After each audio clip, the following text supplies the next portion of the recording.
What's going on, guys? And welcome to episode 215 of the Taste Cast, our weekly podcast where we talk about all things gaming. My name's Seth, and joining me, of course, is Chevy. Chevy, how you doing? Hopefully you're doing well. And before we jump into all the topics we have to talk about today and talking about game releases and all that stuff, we're at the end of the year. Game Awards is about to happen. I believe this Thursday. Is it this Thursday? Yeah. We'll be doing a live stream around midnight Pacific time. So join us for that. It'll be a lot of fun. We've got to get through that day without having anything spoiled, which would be really rough. But since it's the end of the year, we've played all the games this year. We played a lot of them. Do you have your top 3 games picked? Because in case you guys don't know, we do an annual Game of the Year discussion ourselves where we pick one game each that's our Game of the Year and 2 runner-ups, the games that are worth mentioning that almost made Game of the Year. How you feeling about picking one and having 2 runner-ups? Not good. Not good. Okay. Yeah. First off, I can't even really remember what I've played that's come out this year, to be honest. Yeah, a quick Google search always helps with that a little bit. But yeah, there's so many games. A lot of the games that I wanted to play, I haven't gotten around to. So I think it'll probably be a pretty crappy list for me this year, to be honest. So yeah, that's fair. I have 2 games I'm pretty sure will be in my top 3. Like locked in. I don't know which one will be where, but I'm pretty sure they're in my top 3. I think about all the games I've played this year. Plenty of great games I've played. One game I regrettably didn't play, which was Astrobot, that I should just play, but it's too late now. But then that third spot, wherever it'd be first, second, runner-up, Game of the Year, I got like 5 games just kind of tumbling around constantly. Just, should it be this one, that one? But I have like 2 games that I'm like, yeah, I think I liked those more than everything else. Or at least they had a specific thing about them that just, when I think about this, constantly pops out. Like, yeah, that one keeps coming up. That one keeps coming up when I think about the stuff. So I'm feeling pretty confident, although it's a little rough because there wasn't many like huge standout like Baldur's Gate 3 games that happened this year, but there was a lot of like just really good games across the board that are like, you know, have really strong points but some weaknesses that makes it kind of hard to decide. But 2 games this year definitely resonated with me on a deeper level than I was expecting, and so those will definitely be in my top 3. Unless I change my mind. I don't know. I'm playing, and we'll get into it, but I'm playing some brand new games right now, and I guess there's still time to change my mind. I don't know. So, stay tuned. We will be doing that probably early January, maybe late this month, but probably early January with holidays and all that shit. So, right. And we'll try and get everybody together, get Josh, Cody, if Chris wants to hop on, Sarah if she wants to hop on. So, yeah, stay tuned for that. And how you doing? Doing okay. Cold today. And then, working outside makes that rough. So Yeah. But I mean, yeah, for the most part, I'm good. Yourself? I'm good. Excited to talk about all the things we have to talk about, although it is a little lacking right now in terms of things to watch because everyone's saving everything up for the Game Awards, which will have a bunch of huge reveals, I'm sure. So, yeah, I had to really scavenge the internet. You actually brought up something right before filming that I didn't even know was a thing that we'll be reacting to as well. I'm sure it'll be in the thumbnail or you guys saw it in the title or something, but curious to see that. But yeah, overall, stoked to get a taste cast out and then be doing a stream in a couple days. So with that, let's jump into game releases because this is the first taste cast of the month. We'll go through what thegamer.com has listed for the last month of 2024 and talk about our hype and games we've probably already picked up. Most of these are already out, so let's just jump into it. So December 3rd, we got Anton Blast on Switch and PC. Then on December 5th, we got Fitness Boxing 3, Your Personal Trainer on Switch. I didn't know that came out. I actually have the first and second one. They're pretty fun. December 5th, Skydance's Behemoth. Heard great things about that. PSVR 2 and MetaQuest. December 5th, Fantasian Neo Dimension on PS4, PS5, Xbox One, Xbox Series, Switch, and PC. I'm getting ads for that everywhere. I think that's a Square game, right? They're publishing it. Okay. December 5th, we got Path of Exile 2 on PS5, Xbox Series, and PC. Then Infinity Nikki on December 5th as well. December 6th, we got Marvel Rivals on PC. Is it only on PC? Interesting. December 9th, we got Indiana Jones and the Great Circle, Xbox Series and PC. December 10th, we got Legacy of Kain, Soul Reaver 1 and 2 Remastered on PS4, PS5, Xbox One, Xbox Series, Switch, and PC. December 11th, we get Fairy Tail 2, PS4, PS5, Switch, and PC. December 12th, we get Spirit of the Samurai on PC. Don't know what that is at all. December 19th, Alien, Rogue Incursion, PSVR 2, and MetaQuest. And last, and definitely least, December 30th, Wobbly Life on Switch. Don't know what that is either. Chevy, what games have you picked up? What games do you want to play? And what games are you avoiding in December? So, kind of hard to call it picked up since it's a free-to-play game, but I have Infinity Nikki installed. I just have not actually played it yet. I've heard good things about it. That's good. I have too many other mobile games I'm playing right now, so it's a little rough to throw another one on there right now. Yeah, Fantasia Neo Dimension is made by the guy who originally made Final Fantasy. Yep. And Square's publishing this game for him, so it's kind of like a little reunion almost, which is kind of funny. I do want to pick that up. I heard because it's originally was a mobile game because it was on the Apple Arcade, I think was what it was. But it is like a full JRPG. So I know they adjusted it to work better outside of a mobile platform and then released it on everything. So I'd like to pick that one up because I'm curious to see what they've done. I played some of his older stuff like Blue Dragon and Lost Odyssey and enjoyed those. So definitely curious. Path of Exile 2, I really want to play, but I also don't want to play it in early access. I have a lot of stuff to play, and I can wait for that to fully release before playing it. Mm-hmm. Plus, it's a service game. It ain't going anywhere. True. Unless it just fails, which I can't see happening. I can't imagine that. So I'm going to eventually get around to playing Infinity Nikki, and I have a vague interest in Indiana Jones. I just don't know if there's any priority there. That is it for me. I've seen a couple people on X say that Indiana Jones might be their game of the year, which is interesting to see because it's so late in the year. A lot of people have their thoughts already locked in on that. Right. So to have a game come out this late in the year that people are even saying could change their mind on that.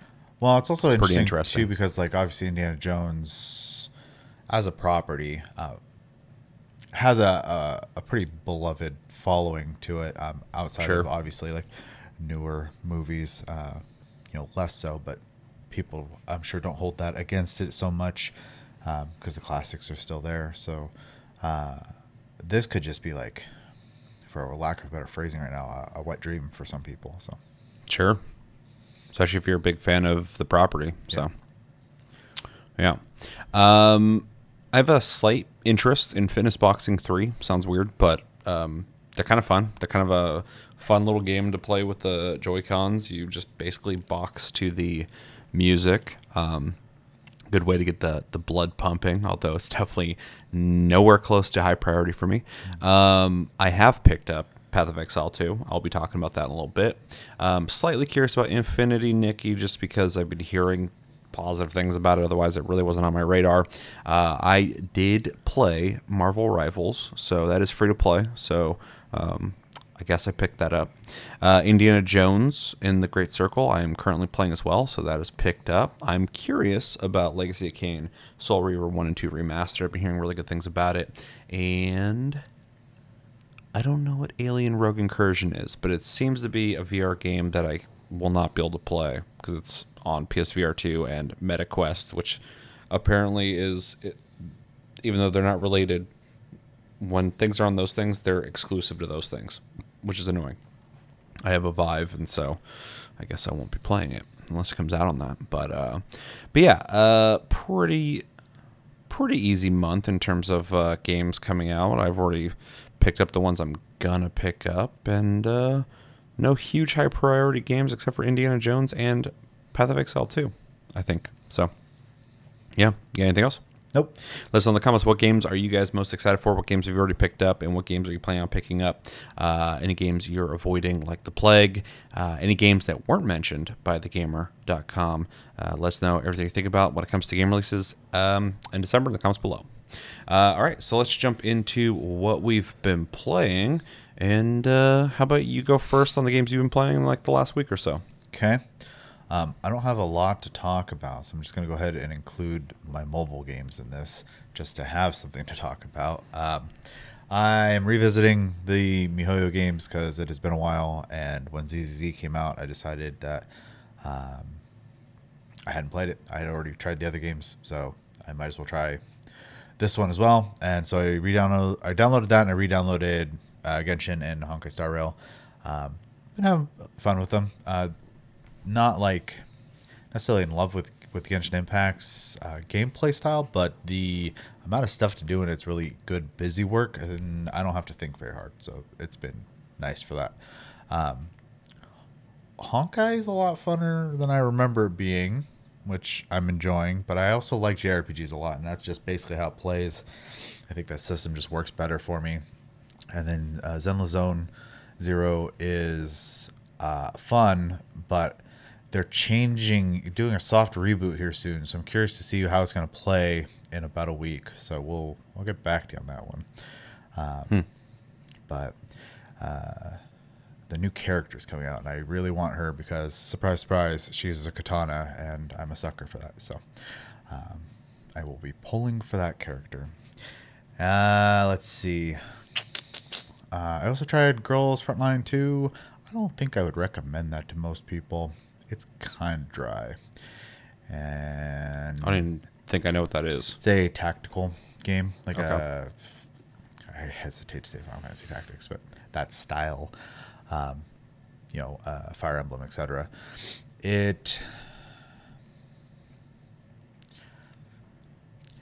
I just hit auto and it plays itself basically, and so like it's not a very exciting game in my opinion. You don't have to do that, but like why would you choose not to if it will just play for you? So Yeah. and that's one thing I'm enjoying about the MiHoYo games right now is that you can't do that. You have to play. You can auto combat and HSR, I guess, but the other two are action games. So Yeah, I don't like to autoplay any game, and most games I play don't have that anyway, but if it's there, especially on a mobile game, why wouldn't I do it? Yep. But then I'm like, what am I doing? Just allowing my phone to use its battery to progress stats for me that it's not. I'm playing not a little for me. longer, but I'm kind of leaning towards dropping it at this point. So Yeah. but I was curious. I try to play a lot of the new games when they come out, just because I'm often impressed. Not with this one, but with a lot of games on mobile with how advanced they're getting. So, excuse me. Other than that, I've been playing Final Fantasy XIV. That's pretty much it. We didn't raid last weekend because people had adulting to do and holidays and whatnot. So we did treasure maps for about 6.5, 7 hours. If you know, you know. If you don't, essentially, you can every 18 hours you can acquire a treasure map, and then you can only have one per storage. So your biggest way to get around that is you identify one, you put one on your chocobo's storage, and then you can have retainers which sells this basically like your auction house system and your storage system outside of your character. Each one of them can hold one, and then you can hold one as well. So you can hold a bunch of them that way. You can also, I believe, just put a couple on the auction house and just make the price ridiculous so no one buys them.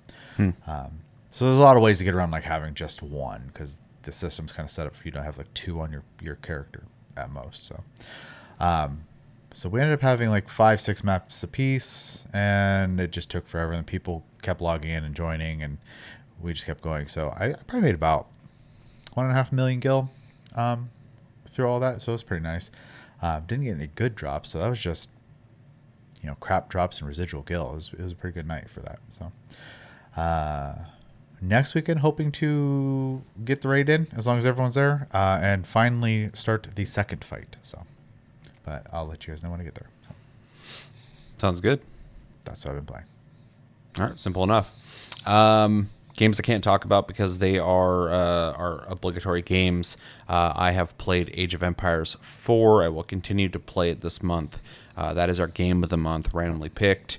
And yeah, it's so far Age of Empires, but with better graphics. So we'll talk about that. And then I have played out of the Plus games, which are Temtem, It Takes Two, and Alien Dark Descent. I have played Alien Dark Descent so far a little bit, and I plan on playing that some more. I do want to play all the way through It Takes Two with you. It's like less than 10 hours, or it's like a 10-hour game. So find a day to do it.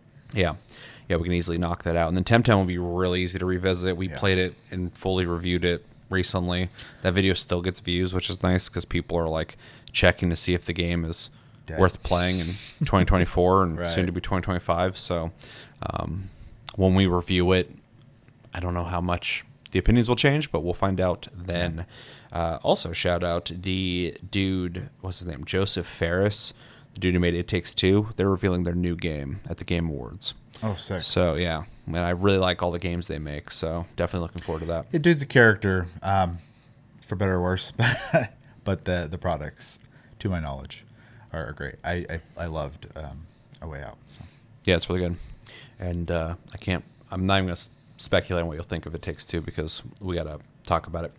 All right, so games I've played that I can talk about. I'm not talking about the finals. I haven't played the finals in a week because I finished all my stuff over a week ago, and Season 5 comes out in a day, and I am very excited and can't wait, but I'm taking a little break. Cool down time to play other games. And if you want to know my opinions on Season 5, I did a whole video breaking down the newest trailer and talking about what I think, although since then a bunch of stuff has been confirmed because there was a playtest that happened and people played it.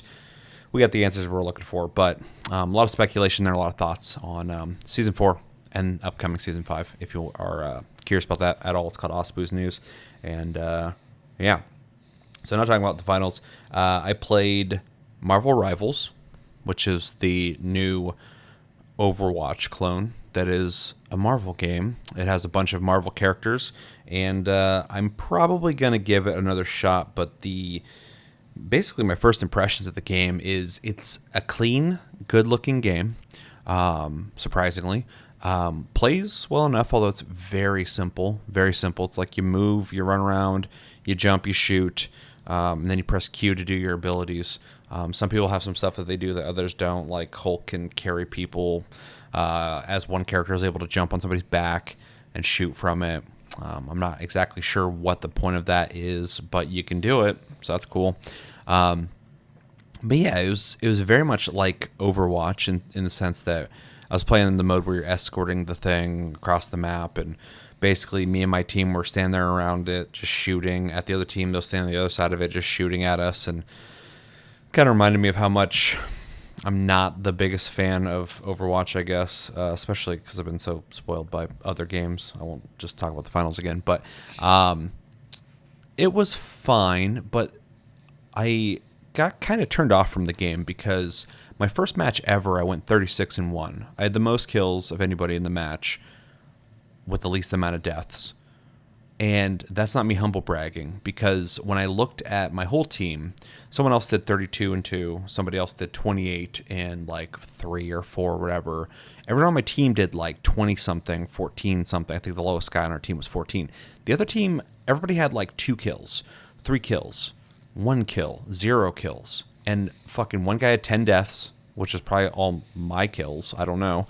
Another guy had like 10 deaths. And I play a lot of competitive shooters. That was fucking suspect as shit. Now, my first thought was, oh, maybe this is like the bunny slope. Maybe when you start playing the game, there's bot support. Maybe this has been found out too. Let me know in the comments and just squash this soon. But at the time, I played it and I was like, is there bots in this game? And there's all these people all over the internet arguing with each other, going, I think this game has bots. And other people are like, no, there's no bots in like matchmaking, only in like the tutorial stuff, the training stuff. And other people are like, yeah, I'm pretty sure there's bots. And people are like, no, there's no bots in this game. There's no bots in the quick match. And so even like people in the community aren't sure. Maybe they are now. But at the time, people weren't sure. People were arguing about this stuff. And people are like saying the exact same story that I experienced. People are like, "Oh, my whole team did really well, but the other team did horrible. Like, what's up with that?" And people are like, "Well, it's a skill issue. They're just bad." I'm like, I don't think so. Too many coincidences. It's rare for your whole team to do very similar in terms of kills and deaths, and the opposite team to not even have like one person who stood out. There's always like one dude on a team that's doing bad who's just like doing better than the rest of them, and you feel bad for him because you're like, yeah, that sucks you got on the team. But they had like nobody on that team that even seemed like they were doing anything at all. So I saw that and I was like, and I played a couple matches after that, and every match I had, that one was really bad, but every match I had, I was like, I feel like I'm doing too good. Like I'm not, and that sounds like I'm trying to be like, oh, I was doing too good. No, it was like, it wasn't even fun for me. I was like, am I playing people? Is this bots? Because I don't want to play against bots unless there's a mode that says you're playing against bots. Then I'll opt into that if I want. Or if there's like X amount of matches you have to play before like that goes away type of thing. Which I was hoping if that is the case, it'd be transparent.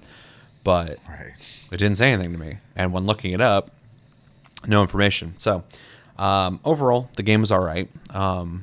It's popping right now, dude. People are playing the fuck out of that game, which is great for that. Not too surprising, to be honest, just because of the property. Yeah. Well, it played solid.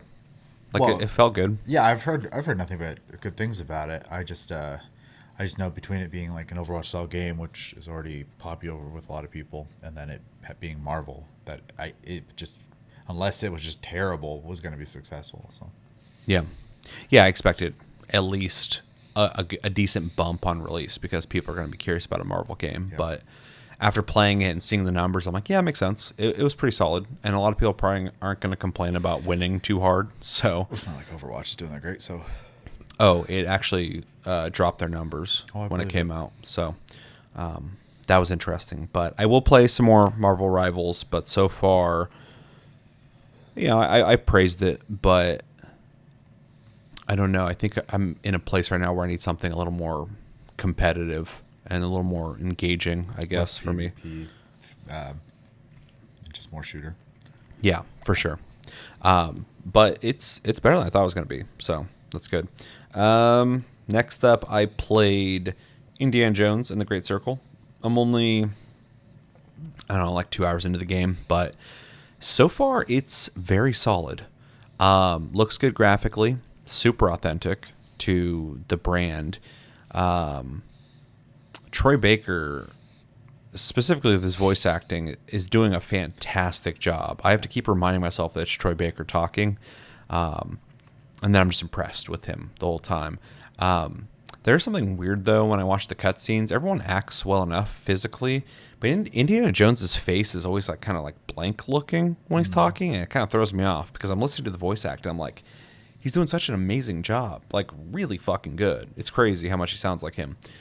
But then, like, he doesn't emote his face much. Being conveyed very well. Yeah, it's weird. So I don't know what's going on with that. Maybe it'll get better later. But just a lot of the scenes, he's just kind of like blankly staring at people talking to him. Right. And I'm like, it's fucking odd. But yeah, the game looks really good graphically. I'm very impressed with how it looks. It feels like a machine. I think it's Machine Games that makes it. Is that their name? Who's made the recent Wolfenstein games. Right. Those games are fucking awesome, except for the one with about the twins. But it feels, this sounds kind of shitty, but it feels like a proper AAA. You're going to have a hard time arguing against this game for Xbox, which is great. Like, this is a game under Microsoft. I'm playing it, and I'm like, this is solid. This is a solid third-person shooter. This is what they need. It's just something that comes out, and there's no questions to be had about it. You're just like, wow, this is Indiana Jones. Wow, Troy Baker's knocking it out of the park. The gameplay's fun. It's also fresh feeling because it's not just a shooter. You're doing a lot of hand-to-hand combat. You're doing a lot of punching people. There's items all over the map constantly you can pick up and hit people with. There's multiple paths to go through areas, which I think is really cool. So you can kind of think about how you want to go about the map. There's a lot of stealth in the game. There's dogs that you can't shoot, which is an obvious... when you pull a gun and shoot it, the dog will run and like just lay on the ground and stare at you like really sad. Or if you take a whip and crack it, it'll run away and just sit there. But like you can't harm the dogs, so it's like obviously like a conscious choice that they made. Right. Even though they can fuck you up, but everybody else you can shoot them. They're all fascists, so it there's not a whole lot of qualms with that. But it's interesting because like most of the game you walk around with like a whip in your fists and you pick up stuff. You have a gun, but you have like 6 bullets, and you find more as you go. But it's like for situations where like maybe there's too many dudes attacking or something, so you shoot them. But yeah, it's pretty cool. Progression's interesting as well. You find books around the map, and they unlock the ability to purchase a perk. So it kind of emphasizes exploration, while giving you progression that doesn't feel too like you can't grind for it. Yeah. You have to just find this stuff. So I think it's kind of a cool touch. It's also a much bigger game than I thought it was going to be. There's like, I don't know if I should talk about too much. There's like a Vatican City part that is like a huge section of a city that you can like explore while you're doing missions there. It's also a very story-centric game. There's a lot of dialogue, a lot of cutscenes, a lot of passive dialogue that I really appreciate. It just feels like a AAA game. Like it feels like a really solid AAA game. And a lot of people, funny enough, are comparing it to Uncharted, which is funny because Uncharted was made and inspired by Indiana Jones and Tomb Raider, and now this comes out and people are like, oh, it's just like Uncharted, and I'm like, it's honestly not. It doesn't feel like Uncharted at all. It feels kind of like Wolfenstein without the guns, and there are guns in the game, but like you're walking around like punching people and like solving puzzles and shit a lot. Like it has a completely different cadence to the gameplay than Uncharted has. It feels pretty different than a lot of like first-person shooters, just because there is such an emphasis on stealth, punching people, whipping people, which is a lot of fun. You can, if they have a gun, you can whip it out of their hand. If you hold the button, you can grab them and pull their legs out. Like a lot of really cool stuff you can do there. And then you can also use the whip for like traversal. You can like swing around or climb up to different points or whatever. So yeah, like I said, I'm only like 2 hours into the game, but so far I'm like really impressed. I think it's really fun. Apparently it's only 15 hours, but that's kind of nice because, you know, I got other shit to play too. So I like a nice short and sweet game, although that's longer than I thought it'd be. I kind of thought 8 to 12 maybe, so 15. I think it's pretty fair for a first-person shooter anyways. Like, they don't usually run super long. Yeah. And one of this quality too. I just kind of expected like an 8-hour campaign, but... Yeah. Apparently, there's 15 hours of content there, so that's pretty cool. And that's how long is BioShock? I don't know. Probably 12 hours. I haven't played BioShock. I don't think they're super long either. So, anyways, but everybody's gonna play it differently too. Like with the open nature of the map design, right?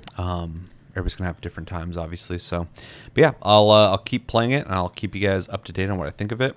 I am not at the point where I would consider it for my game of the year, but it's definitely one of the best AAA games I've played this year. So that's cool. Yeah.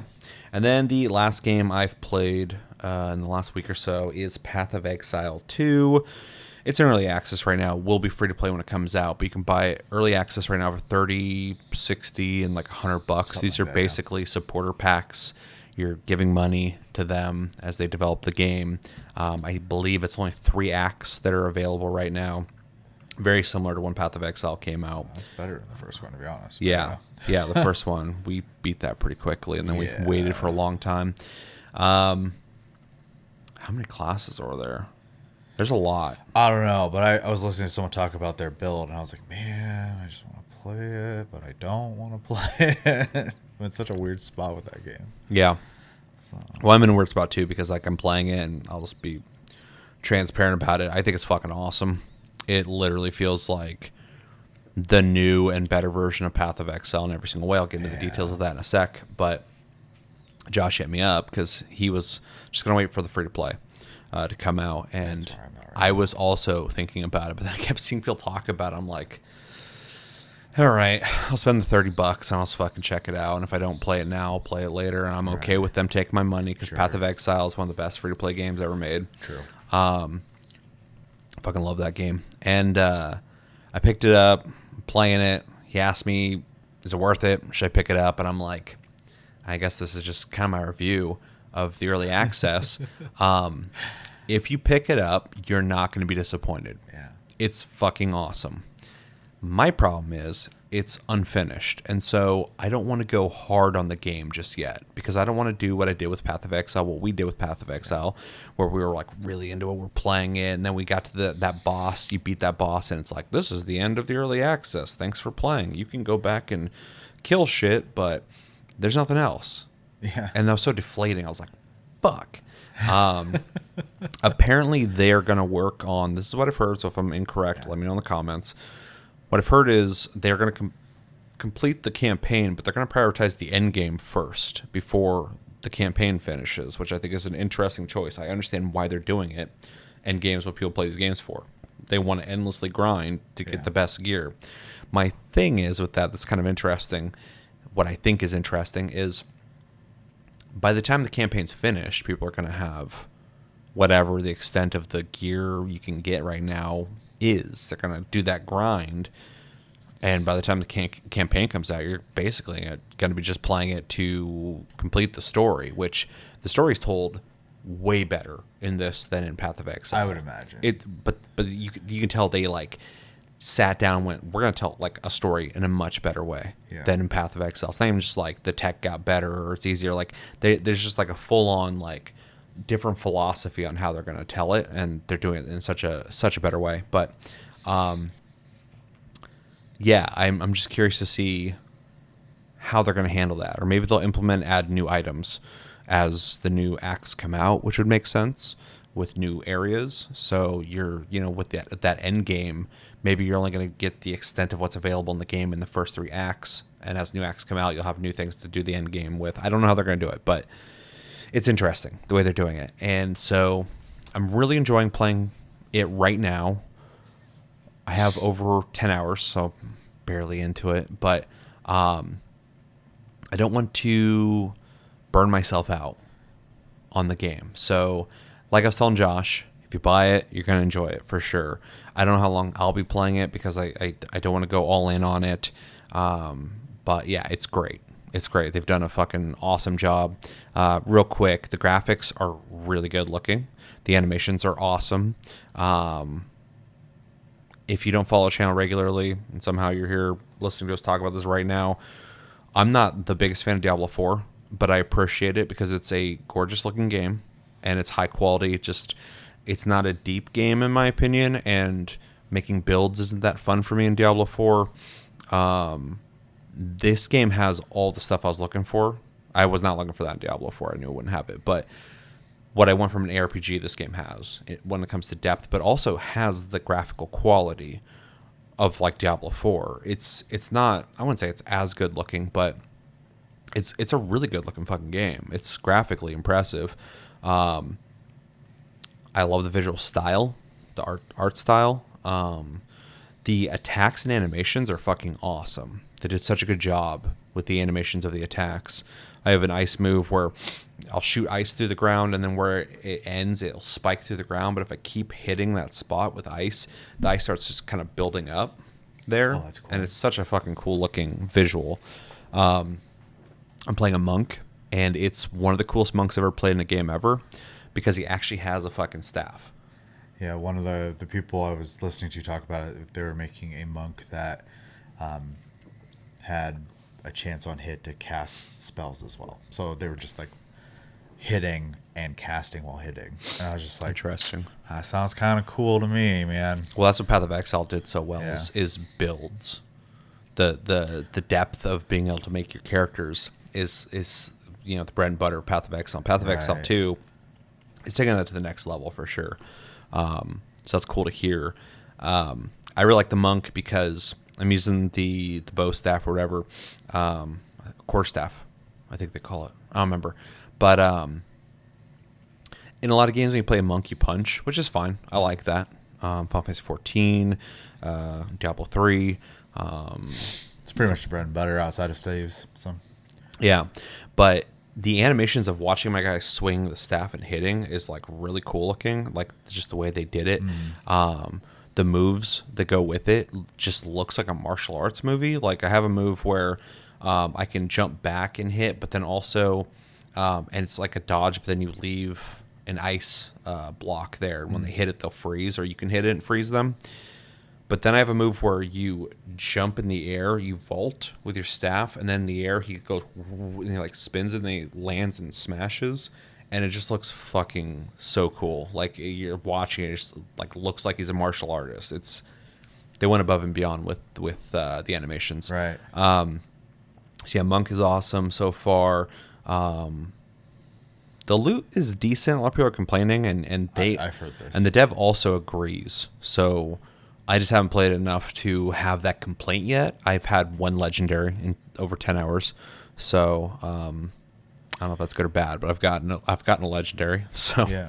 I said the big complaint I heard is like it's the vendor loot's better than the drop loot, oh, interesting. and That's too bad. yeah. So I'm sure they'll address it, but Although I haven't upgraded or updated a lot of my gear in a while, so maybe I am experiencing that. I'm just playing just too focused on the gameplay. at a harder difficulty. Yeah.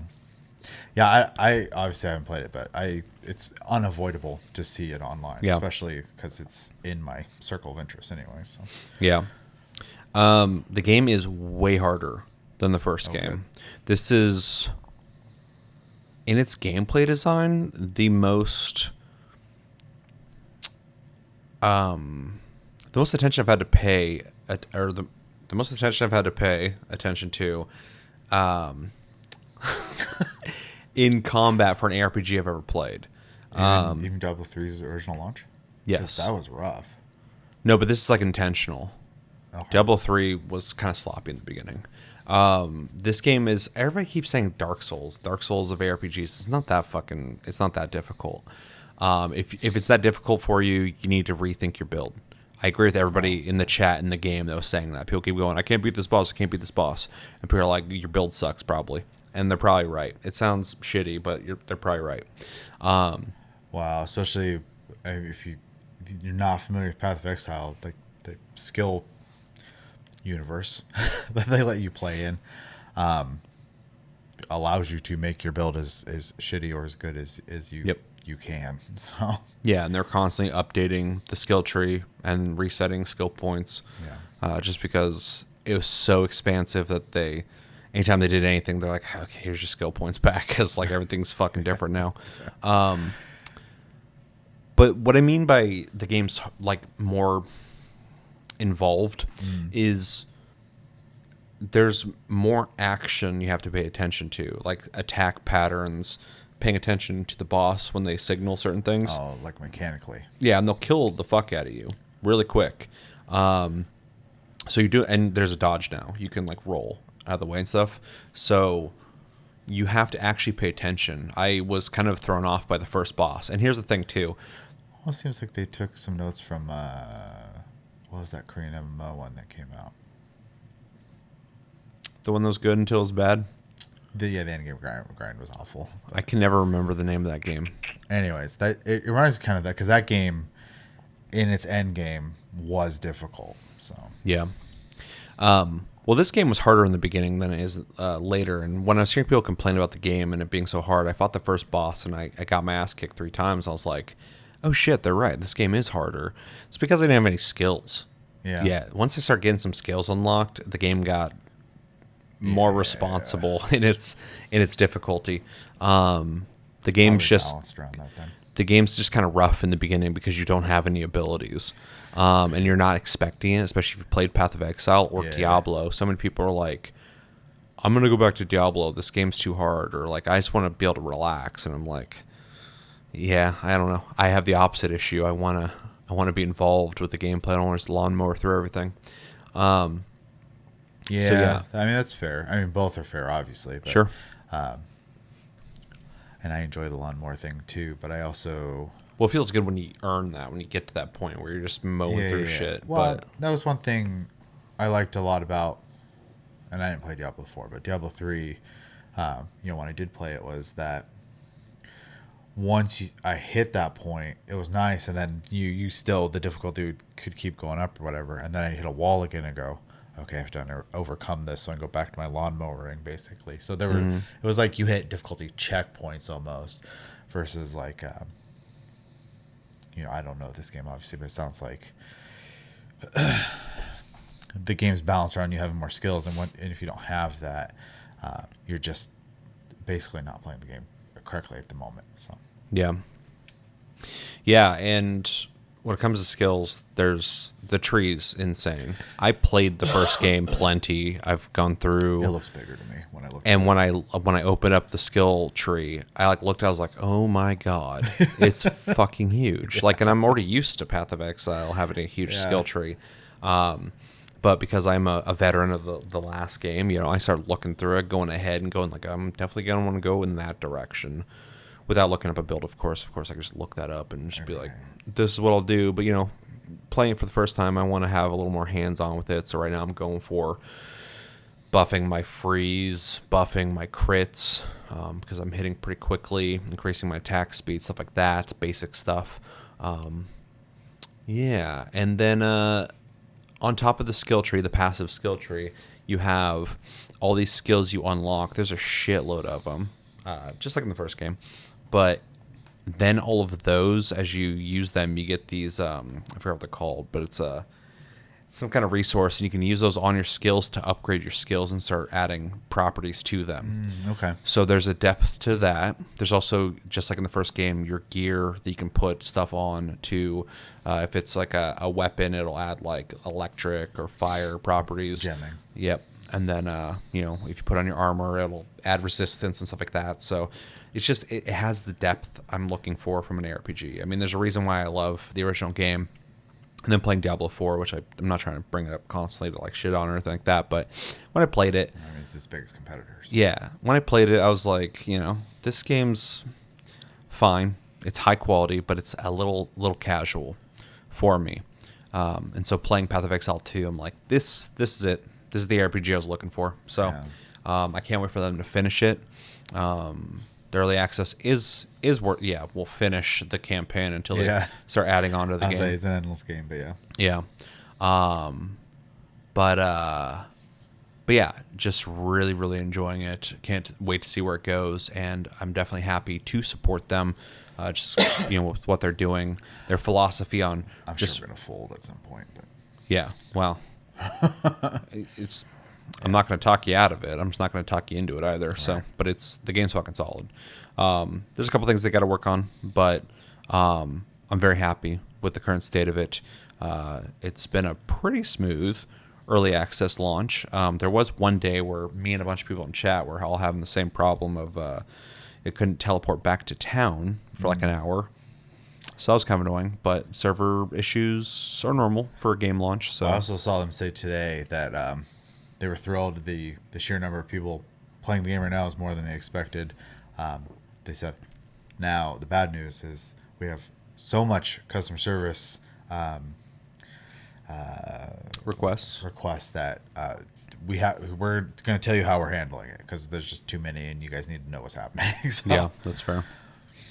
So. And it's not like they're a new dev either. Like, they have trust built with their community. Yeah. So there's goodwill there. And I'm pretty sure they have 10-cent money backing them up. Oh, yeah. So yeah, they're going to be fine. Yeah, it's just cool to see this game because, like, the first game's so good. Like, even if you look at that game now and go, like, oh, the graphics aren't that good or whatever, like, the systems make that game. Oh, for sure. If you want depth, if you want a game with a lot of shit in it, too much shit almost. Every time I go back to Path of Exile, I'm like, time to relearn. Is this minigame even worth doing anymore? And I'll look it up and people are like, oh, not really. And I'm like, that sucks that I just kind of missed when that came out and fucking now it doesn't mean anything. But so I expect they'll handle this one the same. But all the time invested in that game and all the money it made and the community fervor for how good that game is. Everyone talks up Path of Exile and deserves it. Like I said, it's one of the best free-to-play games ever made. Seeing the quality of Path of Exile 2 is just so cool to see, like, that money, that time, everything they learned went to something that is an obvious improvement. It is the upgrade to Path of Exile I was hoping for. I was kind of worried when they were just like, oh, we're just going to kind of make Path of Exile 2 and just kind of like, it's going to be similar. Like I figured it'd be like a soft update, basically, kind of like Overwatch 2. And this feels like a proper sequel. So my concerns thrown out the window. They just got to start balancing some stuff and, fixing certain things. But as a sequel, it's fucking awesome. So I just can't consider it for Game of the Year because it's not released. It's not fully released, and there's some issues. But it just came out, and this is going to be a service game. So even though I love their philosophy from the first game, and they continue to say that in this game, that they want to make a game that is just the game. You play it, you get the whole experience or whatever. You can choose to buy cosmetics and stuff, but the game itself is there. They're not trying to hold things back from you. So I always have appreciated that. It feels like that. Also, this one, you can respec way easier than you used to be able to do. That's probably a good thing. Yeah. Because I've already listened to a couple people, they just started over already. Because they're like, yeah, my build isn't working the way I wanted to. I'm going to start over. At a certain point, that makes sense. You just go to a guy and you pay money to take back every skill point you've spent. Okay. So that'll probably add up. But if you're not that far in the game, you might not want to do that. You might just want to do a fresh start. So that makes complete sense to me. But in I'm sure people will be stupid rich after a while. So in the original game, I would just come back after a while and it would be reset anyway. So because they would have changed something while I was gone. Yeah. So, but yeah, overall, Path of Exile 2 is awesome. They got some things to work out. But if you're even curious about it and you need that push out the door to play it, you won't be disappointed. I just because it's so early and only got 3 acts. Yeah, I'm not saying you have to run out the door and spend money on this free to play game, but you won't be disappointed. So, cool. You got anything else? No. To add? Okay. Let us know in the comments what games have you guys been playing? What games would you recommend us play? And have you played Marvel Rivals? What do you think about that? What do you think about Path of Exile 2 if you've been playing that? And if you played Indiana Jones and The Great Circle, let me know your thoughts on that as well. Also, all these mobile games he's been playing, the MiHoYo? Yeah. Do you play those games? How do you feel about those games? And what's your favorite mobile games? Let us know everything you think about in the comments below when it comes to shit you've been playing. All right, so we got some videos to watch in this episode. And the first one, I think will be fun for both of us because we both, I think, played the original of this. Again, we're light on games right now because Game Awards coming up, so bear with us. But this is for Moonlighter 2, the Endless Vault official announcement trailer, PC gaming show, Most Wanted, wherever that is. That explains why I'm seeing all these like little indie games popping up all over the place right now. You played Moonlighter, didn't you? A little bit. Yeah, I played it as well. I really liked it. I did too. It just didn't stick because typical, problem of having too many games to play. Yeah. Yeah, and with these little indie games, I always like to play them for a little bit, and go play something else that's more high priority, and then come back and play it. I still go back and play Moonlighter for once in a while. But yeah, it's getting a sequel. So Okay. We'll watch this. We'll see what it looks like. Do you have any anticipation for that? Are you interested in playing it? For anybody who doesn't know, Moonlighter was a game that mixed roguelite style dungeon crawling with what would you call that? Like town management. Like running a store, basically. Yeah. Running around shopping, buying things for your store, and having customers come and stuff like that. The part I like. Yeah. I think it's just a cool mix of action and like cozy game, I guess. I mean, if it's the same thing, I'll probably be interested. Though I'm really just not a big roguelike fan, so I would be definitely leaning towards the store part of it. But yeah, we'll see.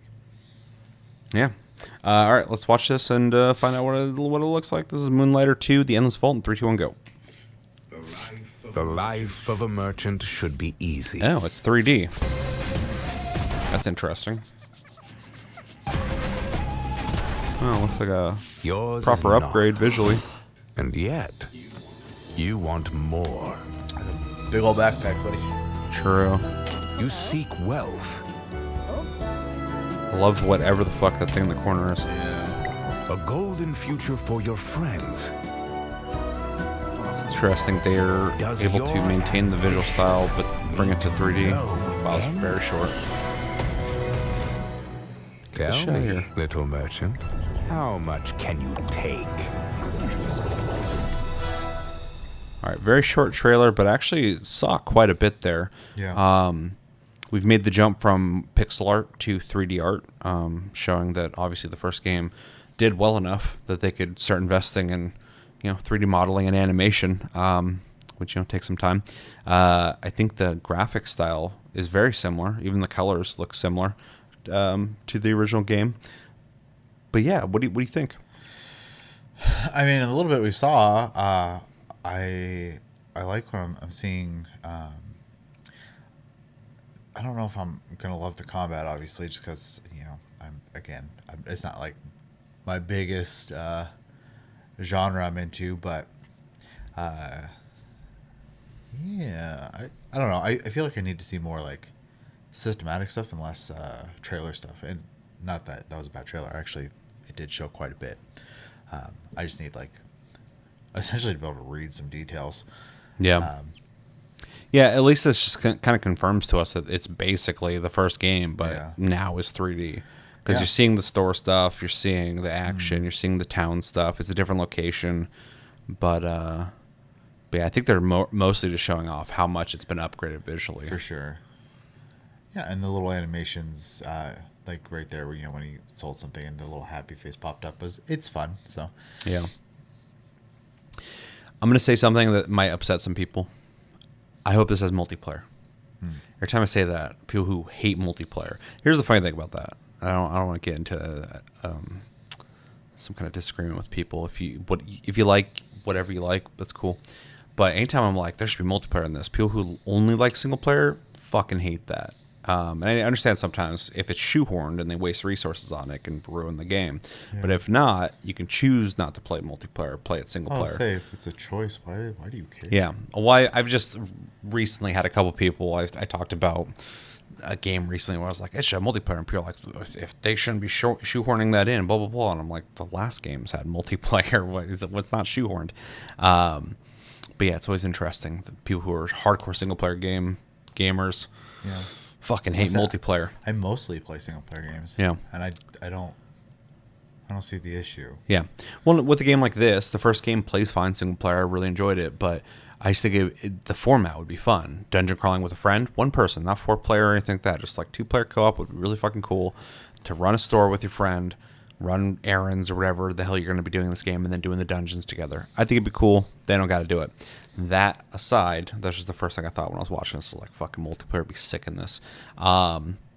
It looks really good. I really like the graphical style. I like the 3D graphics now. The animations are good for what they are. The locations look new, different. Some of the more mechanic-heavy fights that we saw there, like the elevator with the laser, stuff like that. Gives us a taste of what to expect in terms of the dungeon crawling. I do agree. I like the dungeon crawling, but that was like my least favorite part of Moonlighter. I like the store stuff more, but I like a game that crosses genres because it takes way longer to get burnt out on a game like that because you're getting different flavors than just like it's another roguelite. Yeah, well, I mean, and maybe I'm getting my games mixed up. Let me know if I'm saying the wrong one. But there was a store manager game called, I think it's called Racketeer, that you had to go collect resources and steal stuff. And I cracked down on that game pretty hard to the point where I was grabbing spreadsheets online and stuff like that to optimize how much money I was making and stuff. So, and it was a lot of fun. And yeah, if this is even like that at all, that format's gonna work for me. The only part I don't like is if the combat, because roguelite usually implies a difficulty focused combat sense, because obviously the idea is if you fail you gotta start over. Yeah. And that's the part I'm not a big fan of, starting over. You can call me casual, I don't give a shit, but I just I like the idea of not having to constantly start over with a randomized map all the time. So, but I can get over that if the rest of the game is enough of a draw for me. Yeah. Yeah, I do like that. I don't think every game needs to have a randomized map and doing different runs, because that can get fatiguing. Sometimes having a more hands-on designed game that, is a little more linear but tells like a better story or gives you a better experience. I like different flavors, but for like endless play, being able to, and it's called the Endless Vault, but the roguelite system works really well, especially in a game where you are trying to collect more resources to upgrade your shop while fighting stuff. I think it's a really fun and fresh way to do it. But yeah, I understand your point of view for sure. And I've played plenty of games like randomized systems, and I don't mind it. I mean, even early Warframe is a good example of that, where like the maps were the same kind of, very but they were very similar, different every time you went into them with their paths and stuff were randomly done. And I don't necessarily mind that. My complaint is more towards I'm not saying to make the game super easy either. I just the idea of a roguelike usually is a heavy focus on difficulty, and I'm just not a difficulty guy. I just don't care about that kind of stuff. So yeah. But yeah, overall, I think it looks really cool. Definitely be keeping an eye on that. I'm sure it'll be coming out soon, because typically when smaller projects like this even get revealed, they come out like... It looks done. Yeah, it looks very done. So, it'll probably come out in early access. Yeah. So, but yeah, very good chance I'll be picking it up unless I see something that makes it look bad. But this looks great. So, yeah. Anything else? No. All right, let us know in the comments, what do you guys think about Moonlighter 2, The Endless Vault? Does it look cool to you? What are some of your favorite parts here? Maybe there's something here that we didn't notice that you did, especially if you're a veteran of the first game. With that, are you a fan of the first Moonlighter? Did you play it? Did you not play it? And if you played it, how much did you like it? What are some of your favorite roguelites out there? And yeah, tell us everything you think about. Next video is Bleach, Rebirth of Souls, official release date trailer. Yeah, this is a Bleach game coming out. I'm not the biggest Bleach fan. Chevy does like Bleach. I love Bleach. We have both watched videos before on this, though, and we both I've think... watched a lot of videos on that. We both think it looks really good, quality-wise. Even as a person who's not really into Bleach, I think it looks pretty good. And, yeah, we'll watch this and find out the release date, I guess. You probably already know it. I don't know if you've seen this trailer or not. I think I have, but my memory sucks, so I don't remember. So. Yeah, and I definitely haven't watched this. Yeah. So, yeah, anticipation for this before we watch this? I said this before, but even if this game's like okay, I'm probably still going to buy it. I love Bleach, so I don't need it to be amazing. I just need it to be fun enough. So that's all I'm hoping for. Visually, I like it a lot. They're adding a ton of characters, it seems like, which I'm so thrilled about. And it seems like it's going to follow the story. So it might be a good avenue for you to just get the story of Bleach real quick, and then maybe I can get you to watch 1,000 Year Blood War at least. So, maybe. Because that is really good animation. So, yeah. When you're saying, like, if the game's even okay, you'll probably pick it up. Sometimes...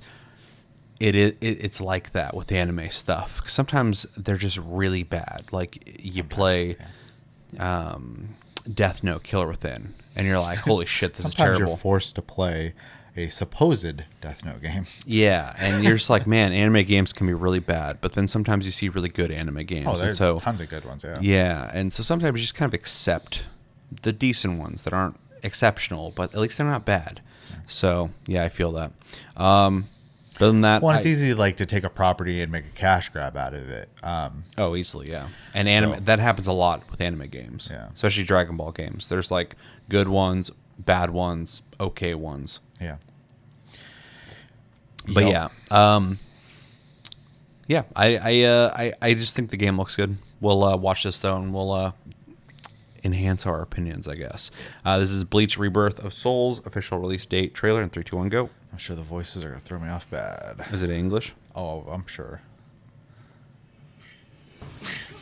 He's coming right at us! All captains. There's no doubt it's his spiritual pressure. There is a wartime exemption. Which one is it? The strongest Yeah, one? this is very scary.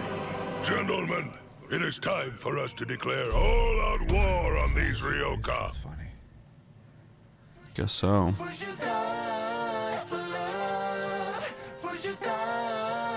Miyabi's just everywhere lately. The execution is tomorrow. It came as a shock to me, of course. But strangely, I wasn't sad.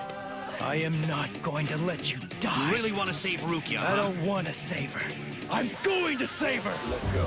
I'll go from here. Good, your reactions are excellent. Okay, actually seen some like gameplay. I remember Noon tomorrow. the first like 2 trailers I saw for this. It barely showed any gameplay. I watched the developers. I'm going to kill you. I still think it looks good graphically. Yeah. It's clean. Rukia, I swear.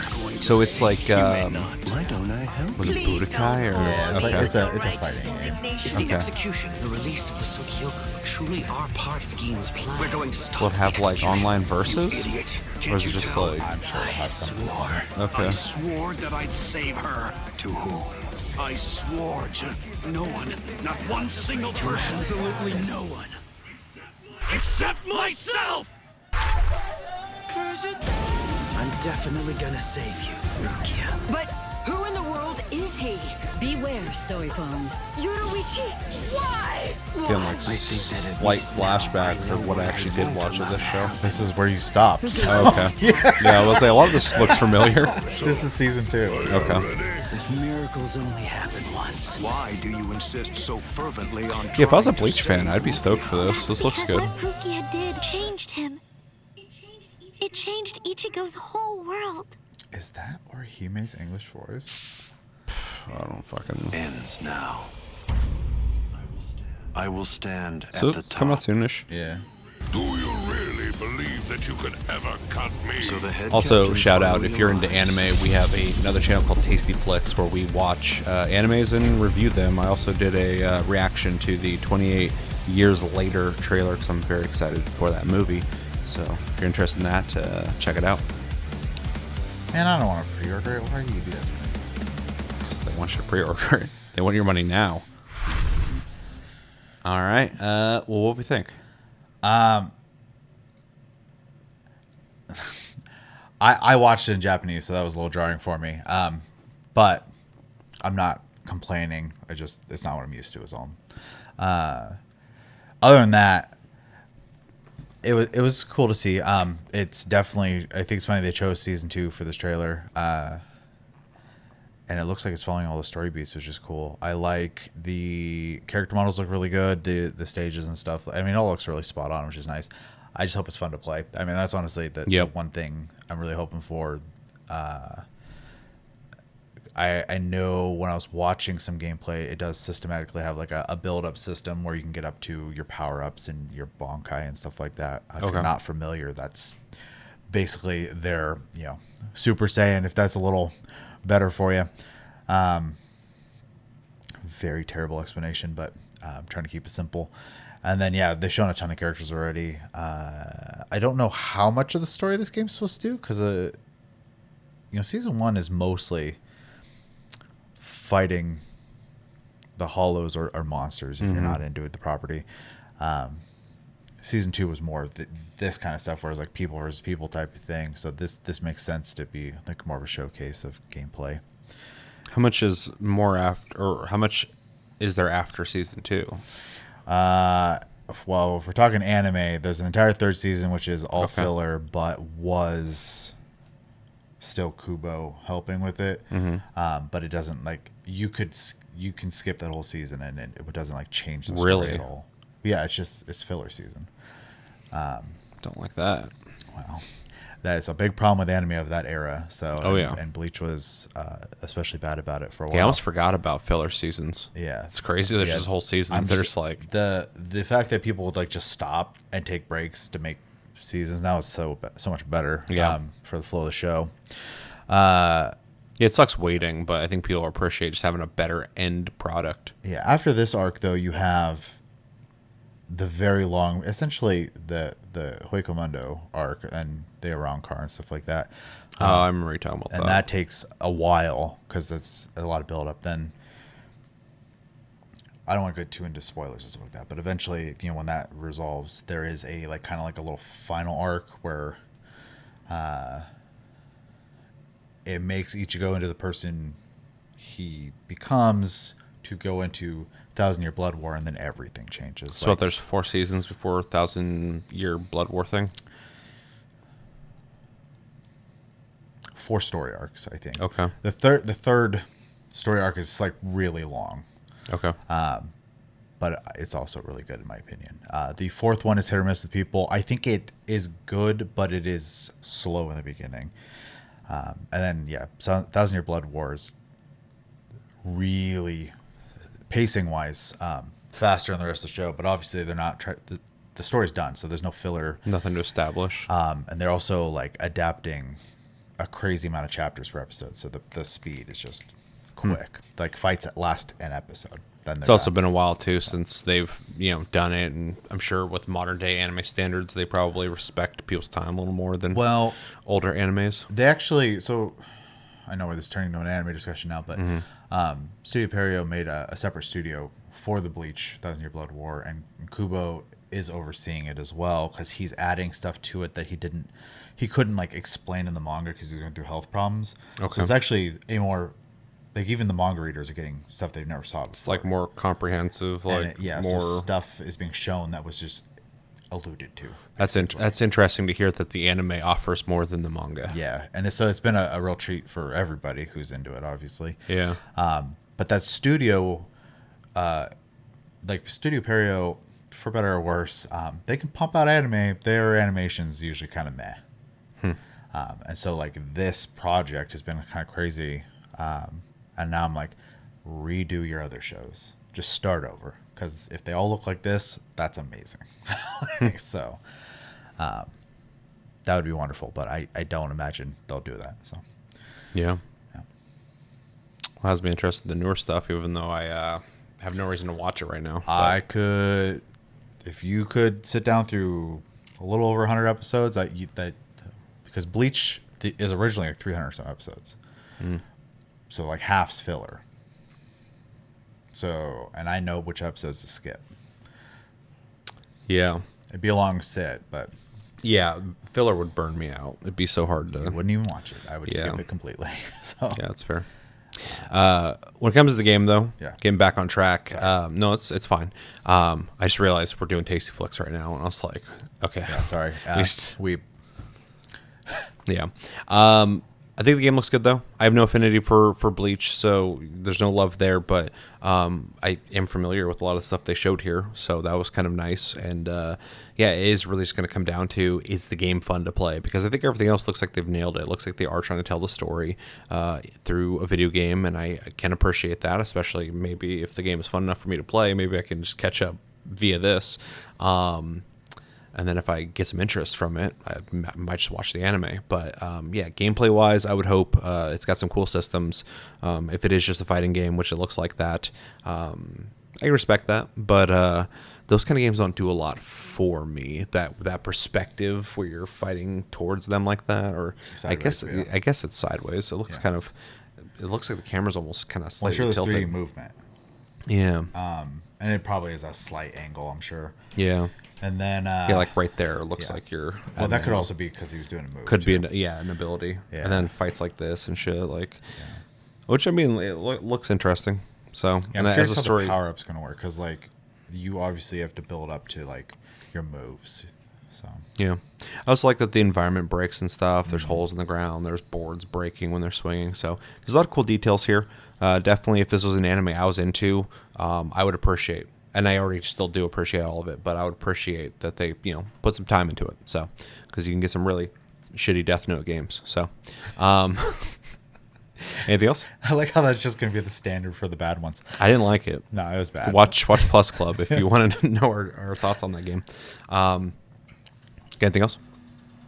No, other than I want them to remake the show. Yeah, that's fair. Let us know in the comments what you guys think about this. Are you excited for Bleach Rebirth of Souls? Are you a fan of the show? Do you have any thoughts on what he had to say about the seasons? Should I watch it? Should I skip the filler? There's some people who are going to say you should watch one of the filler arcs. I disagree. But there's some people who like some of the stories in the fillers. Yeah, so. Well, that's fair. And if you're like a huge fan of this, you probably want as much of it as you can get. Oh, for sure. And I watched them all the first time, obviously. Yeah. But yeah, I get it. I won't watch them again. Yeah, well, it's like when I first watched through Dragon Ball Z when I was younger, I need to see every episode. And now in retrospect, I'm like, there's a lot of that shit you don't need to watch. That guy was a blessing. Yeah. Yeah, let us know what you think of Bleach Rebirth of Souls in the comments below. Next video up is Final Fantasy XIV Mobile job showcase. I did not know this existed until right before filming. So I asked Chevy, is there anything we should watch? He just pulled this up, and so I have no idea what we're getting into outside of you have told me that this is going to be its own Final Fantasy XIV for mobile. It's not going to play with people who are playing 14 on Correct. PC. It has its own thing going on to be a little more mobile friendly. So that's really interesting to me. I'm curious to see what it looks like, especially in a game that is so particle effect heavy. Yeah. I mean, phones are kind of incredible now that they can run what they run. I mean, they're playing, Resident Evil 4, I think remake, Yep. on iPhone, so you can play some high fidelity games. Oh, for sure. Not the same graphics, but it looks good enough to play. So definitely curious to see what they're doing with that when it comes to this game. And yeah, other than that, I don't know what to expect. Yeah. The only thing I'm going to put out there is this is, to my knowledge, the 2.0 version of the game. So none of the expansions or anything like that. Okay. So it only has the jobs that existed at that time, the zones that existed. I'm sure there'll be quality of life things. I doubt you're going to have to go wait in front of a dungeon to get a group like you used to have to do. I'm sure there'll be a duty finder. Moves are going to be a little different to be more in line with the modern game, etc. So like it's going to be this weird amalgamation, and then obviously it's a mobile game, so they have to adjust things to make it make sense on a phone. You're not going to have 3 lines of hotbars on a phone, right? Yeah, the UI is going to be reworked for To sure. my understanding, what they've done is you have like a handful of buttons on the right, and then situationally buttons will show up on the screen that you can push, but then they go away once you've pushed them. Okay, type of thing. interesting. So I've only listened to someone watch this. I didn't actually look at it because I was at work. So I was just mostly curious on the person's opinion on it, because I was kind of just ready to. I already play 14. I'm not going to replay it, but I might be curious to check this out when it comes out. We'll see. I think this is being handled by a Chinese developer. In fact, it might be NetEase. I'm not 100% sure. Probably do. They got their fucking hands on everything. Yeah, but so I don't have like high expectations, but I'm definitely curious, because there are a lot of people who don't have time to sit at home and play a game, and if they can bring Final Fantasy 14 more people, I mean, even as a fan of the game, that helps the property as a whole, and I'm pretty happy about that. So Yeah. Yeah, I'll have more to say after this. In case you're curious, because maybe you're new here or something, I've played Final Fantasy 14. I really like Final Fantasy 14. I haven't played enough, but I've played it. I like it. Chevy plays it regularly. I do. He is a regular, and yeah, we both like it though. So definitely curious to see what this is like. Let's just check it out in 3, 2, 1, go. Audio. Correct. Final Fantasy 14 Mobile, 3, 2, 1, go. Job showcase.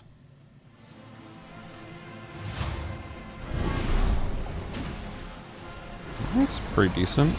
Yeah. Cool. Animations are a little stiff. Or sticky. Yeah, just looks like you're playing on a PC that can't run it at highest graphics.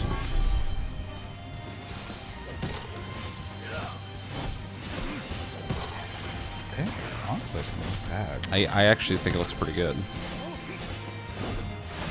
Holy crap, I cannot handle it. I don't like playing games on phones anyways. Yeah. Oddly enough, I play mobile games. I just play them on PC. There's a lot of clutter going on over here, but I really like how they're doing the cooldowns. Yeah. And how animated. Yeah. I really like how animated it is. It doesn't feel like lazy.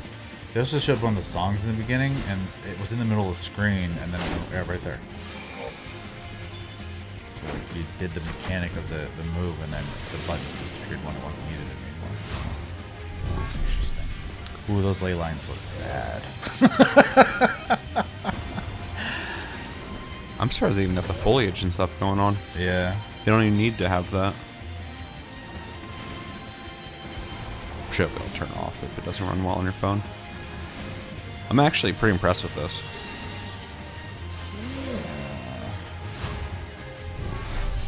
That's definitely more of a modern summoner. It's fun. It's not how it used to play.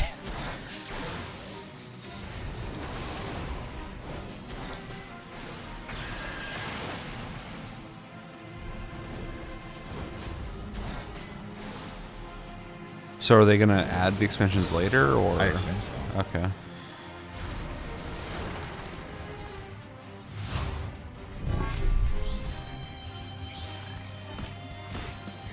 Do you know what kind of monetization they're gonna be doing here? Is it like, do you buy it? Do you play it for free? It'll be free, and according to Yoshi P, the game will be there. Okay. So I assume they're gonna sell cosmetics. Yeah. There'll probably be a battle pass, if I guess. But as far as like the leveling experience and the game itself goes, to my knowledge, it's just gonna be a game.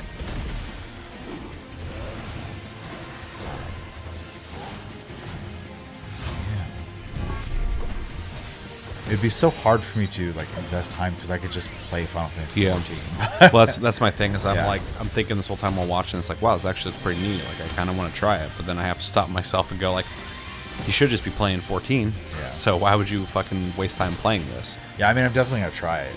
Yeah. Because I'm curious for sure. I'm just not like in a position where I should be spending time playing the lesser 14. If I'm gonna play it at all, I should just play 14. But I think it looks like pretty respectable. Yeah. That's not what my spells look like. That is. Even like the effects, aren't tippy top graphics, but they're doing what they should be doing, like for the most part. From somebody's perspective who doesn't play the game regularly, but I'm seeing all the shit happening. It looks good. It would have been nice to see some movement and running around the world a little bit. I want to see what it looks like. But Yeah, I mean, this is the exact same as when they do job showcases for the normal version. Though. When they're usually don't showcasing combat stuff too. Yeah. So I just want to see more natural gameplay to see how naturally combat flows when you actually run into people, not just these setup systems where they're just locked at this camera angle and just doing all the attacks. But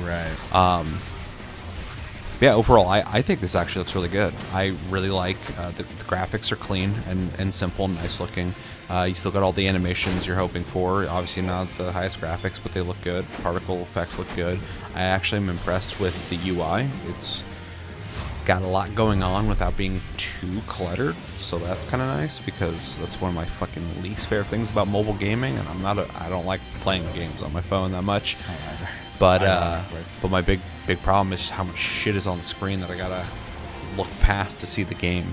And obviously in that bottom right corner, there's a lot going on. But I'm actually impressed with like how much information that's giving you in such a simple setup. So I think they're utilizing the space well, especially because I don't know how it's always going to be. I don't know if they're moving the camera to get this angle, but if combat always has your character over the left, I kind of like that because you could still see what's happening while you're focusing on all your moves. I mean, fortunately, in most cases, you're not going to be moving a whole lot. I mean, my monk had to dance around. You had positionals, right? Yeah. And who knows if they'll keep positionals for the mobile game, right? Also, like, how is dungeons and raids going to happen? If, those are going to happen. I assume they will. They're going to have to simplify it a little bit. Yeah, because there is, 14's like raiding is definitely more of like a dance and less of a, you still have to do damage, obviously, but it's more important to do mechanics in 14 than it is to do other things. So, yeah. As always, Dragon looks cool as hell. I can mute this. What'd you think? In general, though, as someone who plays 14. I think it looks good. It definitely seems like a shallower version, but it is actually more in depth than I was expecting it to be, which is kind of crazy. I also think the idea of having things that aren't necessary to be using all the time, not being on the screen until like they proc, essentially, is a smart choice because you can just have them show up. You can take care of the mechanic of that ability, and then it goes away. It doesn't have to be on the screen, right? Because a lot of times, even when I'm playing 14, I have 3 hotbars, like full hotbar set up, but I'm only mostly for like 80% of the fight using like enough of a handful I can just wiggle this hand around a little bit.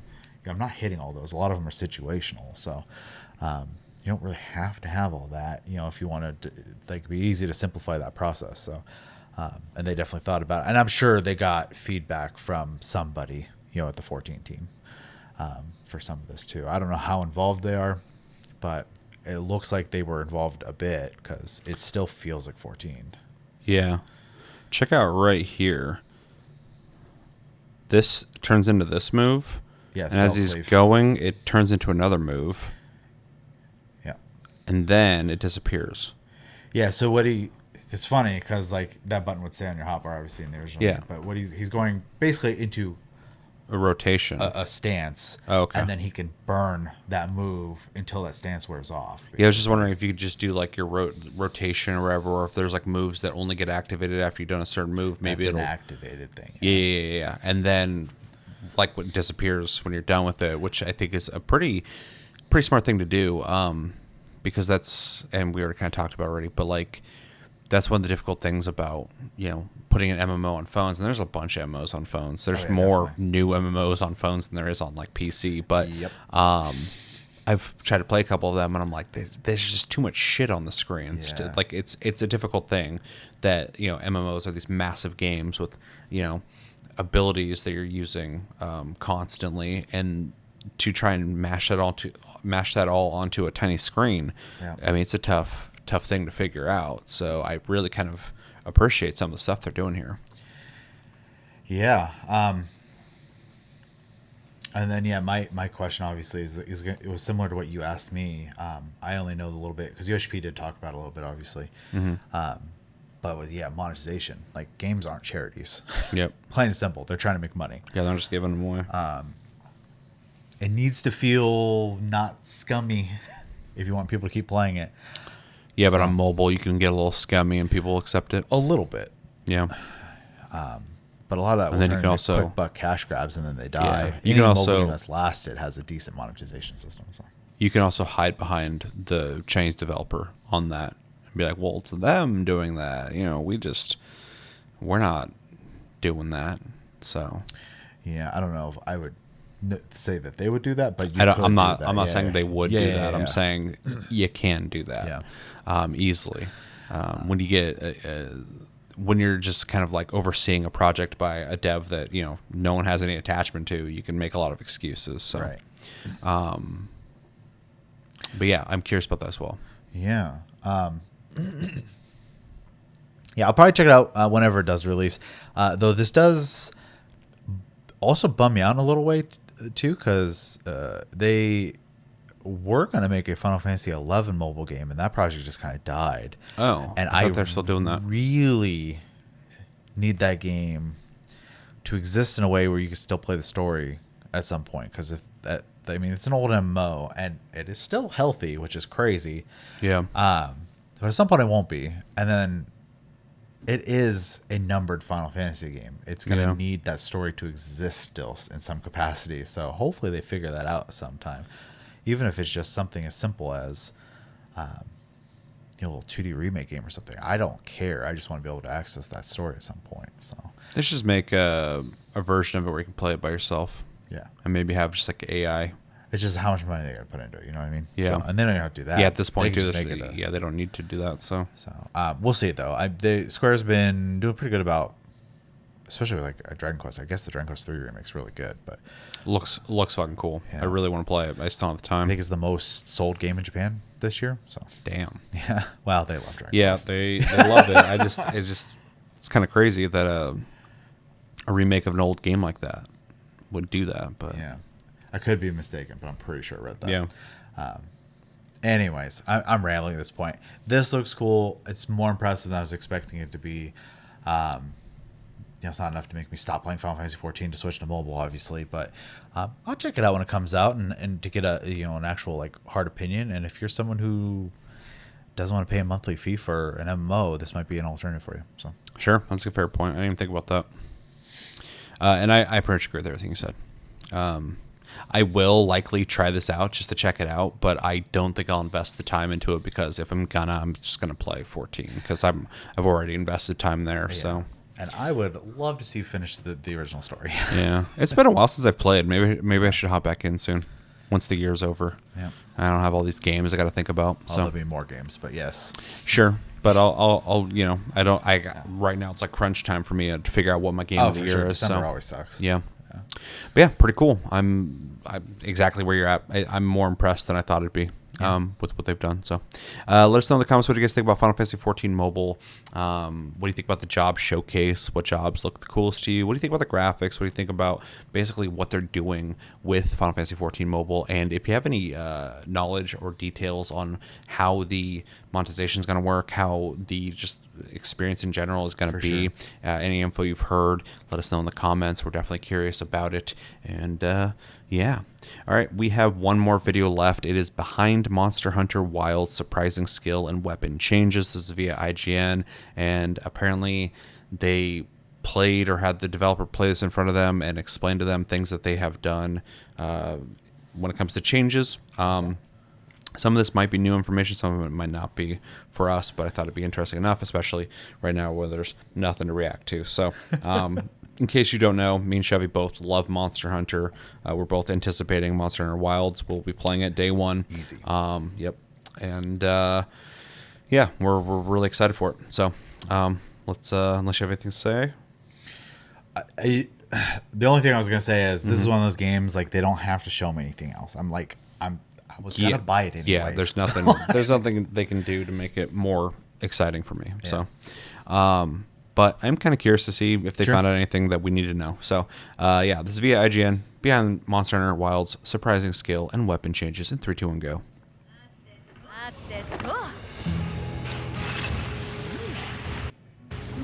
In a recent behind closed doors demo, we played a section of Monster Hunter Wilds and asked the developers about changes made to weapons and other systems. The biggest thing being the separation of equipment skills between weapons and armor. Stay tuned for more details. As I played the demo, I realized major changes have been made to the skill system, where damage increasing skills and weapon specific skills like attack up and focus can only be found on or applied to the weapons themselves. A pretty impactful change. Wait, what did he say? This is the new equipment skill He was system. going quick. As I played the demo, I realized major changes have been made to the skill system, where damage increasing skills and weapon specific skills like attack up and focus can only be found on or applied to the weapons themselves. A pretty impactful change. This is the new equipment skill system. In interviews, the development team referred to skills for your weapons casually as weapon skills. I think I heard something about this. Running with that unofficial terminology, let's call equipment skills for weapons, weapon skills, and equipment skills for armor, armor skills. This means that equipment skills in Wilds are split up into these two categories. Weapon skills generally include skills that affect actions and damage output, while armor skills assist in other ways. Okay, so instead of them being just catch-all for everything, they've segregated. Armor skills include support skills like speed eating and divine blessing. This new system also affects slots, and the devs confirmed that weapons can only use decorations with skills categorized as weapon skills, while armor can only use decorations with skills categorized as armor skills. Simplify things a little bit too. Yeah, I almost feel like that's to invite newer players to get into it easier. It's just easier to understand. Attack goes on attack, defense goes on defense. Yeah. It doesn't sound that revolutionary, but it kind of makes sense to kind of simplify things. This really opens up a lot of new ideas. I asked director Yuya Tokuda about his intentions here, and he replied, only armor had built-in equipment skills until now, but when a piece of armor had a type of skill only effective when used with a certain weapon type, that meant you would have to choose the corresponding weapon. This led to an unavoidable situation where it was harder for people to use those kinds of armor. Yeah, like for sure. The new system solves that issue. Even though you can glam, obviously, in this game. Monster Hunter Wilds now lets you take 2 weapons with you on a hunt, which must have been another reason behind the change. Since you can now swap to a sub-weapon mid-hunt, it's great to be able to keep on hunting while maintaining the skills you need to increase your damage to a suitable level or handle your weapon better. Right, because if you had sword one thing I'm skills still equipped, curious about. sorry, While I was able if you had to sword confirm skills equipped, and then you wanted to switch to your second weapon to like a long or heavy bowgun or whatever, if you had like attack stuff set up for the other weapon, you're going to be less effective switching. But in this case, because it's only defense skills, and your skills are on your weapon, when you switch, the skills you need will be on the weapon. And so it makes sense to have 2 weapons now, because all the attack stuff will be per weapon and has nothing to do with your armor. Yeah. So. Yep. It just sounds like kind of the name of the game is just more diverse ways to go about doing the hunts and stuff like that. More freedom for play style too, which is nice. Which is nice, yeah. When I played the fucking playtest, where the hell that was. I did one fight and turned it off. But yeah. I didn't play it much. I played it enough to go, okay, yeah, it's great. And I just left. But bringing 2 weapons is interesting. But now it kind of makes more sense too. So, all right, continuing. Sorry. There is one thing I'm still curious about. While I was able to confirm that skills like guard are indeed on weapons that can block, I'm not sure which type of equipment utilizes skills like evade and evade distance yet.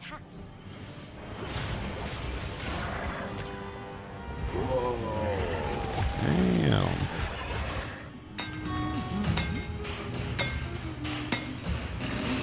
Next up is weapon balancing. Come pick you. Producer Ryozo Tsujimoto confirmed there will be significant weapon balance changes in Wilds. He told me there will be major changes not just after what we saw in the open beta, but also in the form of changes we had always intended to add to the final product. Okay. Examples? Tokuda added, in particular, we plan on putting quite a lot of work into the lance, switch axe, insect glaive, and sword and shield based on feedback from the Yeah, dude, insect glaive didn't feel as good as I wanted. They might bring it up. He continued, we've tweaked values across the board relating to weapon damage and overall balance, including balance regarding endgame content. One thing I complained about. In addition to these numerical changes, the fourth... No, God. One thing that I complained about when I played the beta was impact didn't feel as good as it does in Worlds, but apparently they added, even since then, I can't remember what they called it. It's like an animation delay to make those impacts feel better, I guess, now. Which I was like, oh, I wasn't the only one who felt that way. That's good. So, Yeah. No, I kind of felt that too. Yeah. So they've addressed that already, apparently. So yeah, that's good that they're being active about that. In addition to these numerical changes, the four aforementioned weapon types have, quote, plenty of work put into how they feel to use.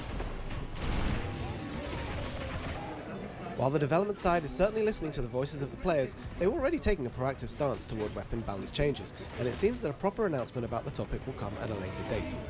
Seeing their attitude put me at ease. The game is clearly in good hands. We'll see how their intentions pan out. When Yeah, the final I got game is nothing released in but trust for them, so yeah. they haven't done anything to upset anyone. Next, the team told me about the direction and it's concept of fucking the switch beautiful. axe and insect glaive.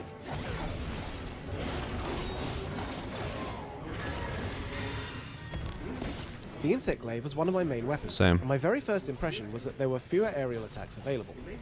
It made me wonder if the concept was to reduce the relative number of aerial attacks and make it a primarily grounded weapon. I brought this up with Tokuda, and he began by revealing to me that vaulting dance is making a return. Good. This is one of the actions that was so important to opening up possibilities for aerial combat with an insect glaive. As to why it wasn't there before, he said, we were concerned that putting it in this time around would cause players to use nothing but existing movements, rather than focus on the new parts of the game. That's why we decided to remove vaulting dance for a time. Dude, I am so fucking happy to hear that. Because when I was playing, I was like, it's not here? Yeah. I was like, I know they're like cutting back from like helicoptering around and shit, but like, I can't even do that? And fucking, I guess they took it out to just showcase the rest of it, but like, so much had changed. I was like, this doesn't even feel like the fucking same weapon. Right. Like it has the same principle of shooting your fucking insect out, but your kinsect. But yeah, that's awesome to hear. Like that alleviates a lot of my that fucking sucks. So, all right.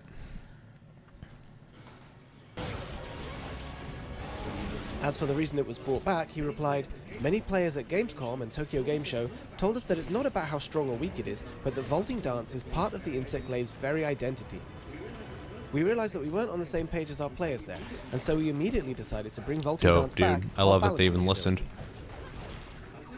I was happy to hear about this balanced decision as an insect glaive user. That said, I did have difficulty during the open beta with controls for its new charge attack, and I'm hoping that they'll make this easier to use as well. Yeah, it felt kind of wonky, but also was like missing moves, so that I'm used to from the last game. I then asked about what direction they want to take the switch axe in. Tokuda told me the concept of the switch axe had not fully gotten across to players yet, and that the dev team is balancing it in order to convey what makes it a good weapon. Specifically, he said, the full release slash that comes at the very end of an attack didn't fully stand out, both in terms of feel and numbers, making it less attractive when compared with similarly positioned attacks for other weapons. We'll be sure to address that.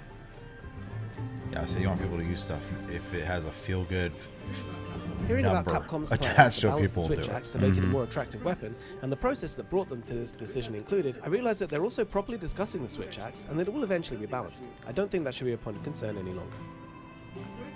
I'm sorry to admit that I can't go into as much depth on the switch axe as with the insect glaive, as it isn't one of my main weapons. But other media outlets were also present at this hands-on you're honest session, about and I'm that. sure some of them include Yeah, no, players I who go actually hard on the appreciate that a lance, lot. The gun lance, the bow, the longsword, and more. So I hate keep an listening eye to out people online for bullshit more their way through information on things. your favorite weapon.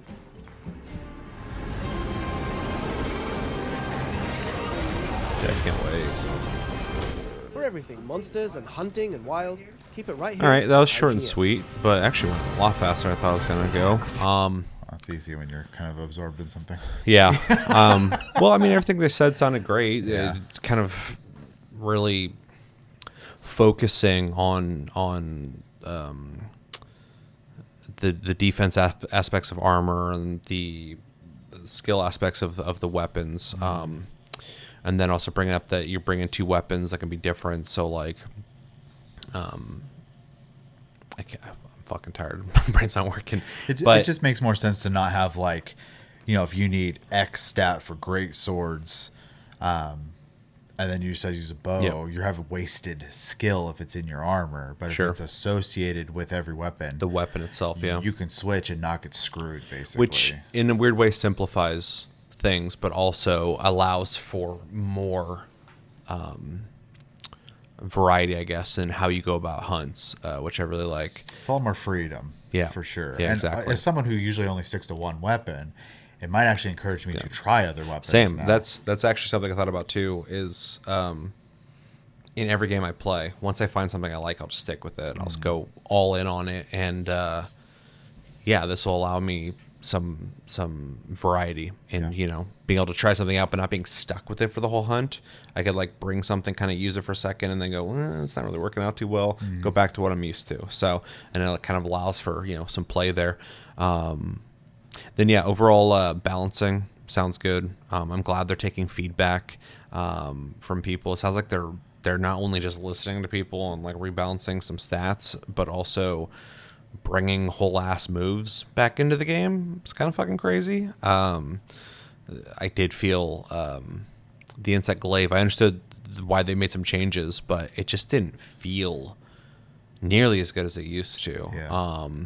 And so I felt like I just was like, being a boomer about it and going like, well, it used to be great. Back now in it's my not, day. it's not as good anymore. But it not only does it sound like other people had similar complaints, but it sounds like it was so overwhelming that they listened to it and went, yeah, well, that actually isn't in the game, it is in the game, but we just took it out. We're going to put it back in. So that's really cool. And then I forgot what they said about the Switch Axe.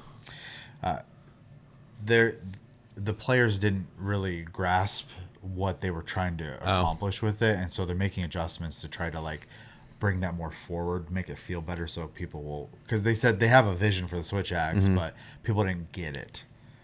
Yeah, it's fair. I mean, that's a lot of weapons in fucking Monster Hunter, but with a new iteration, I think making it as simple as possible for people to understand all the weapons and how they work is so important.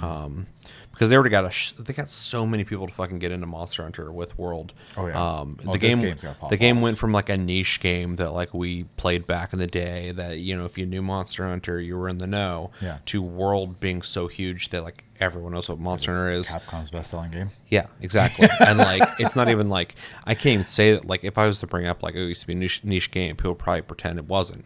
Like it's that big now. And so with a new huge iteration of the series, you still have room to grow and bring new people in. And the biggest thing that kind of holds people back from getting into Monster Hunter, I think, is understanding how the weapons work. On top of the fights are already challenging anyway, and if you don't know fully how your weapon works, you're not going to feel very effective. And so I think conveying that and simplifying certain things without completely ruining how a weapon works. So I think it's also going to help too that they're going to lean into having, because not like we brought up, or you brought up earlier when you had the multiplayer discussion. There are people who are just like vehement. I don't know if that's the word I want. Very strictly single player game players. Yeah. That you can have NPCs with you too to do these hunts as well as teammates. It's just more an invitation for more people to play the game as well. So yeah.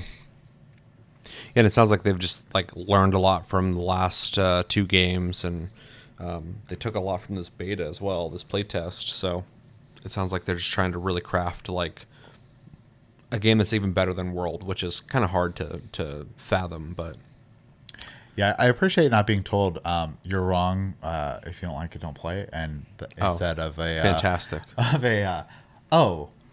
we'll try to do something about that, type of thing. Especially with enough people saying it, your first response shouldn't be like, "What the fuck? You guys are wrong. Shut up!" Like it's just like, "Oh wait," they literally said at one point, they're like, "Oh, we weren't on the same page as the players," like so they rethought it, like right there, same page as our players.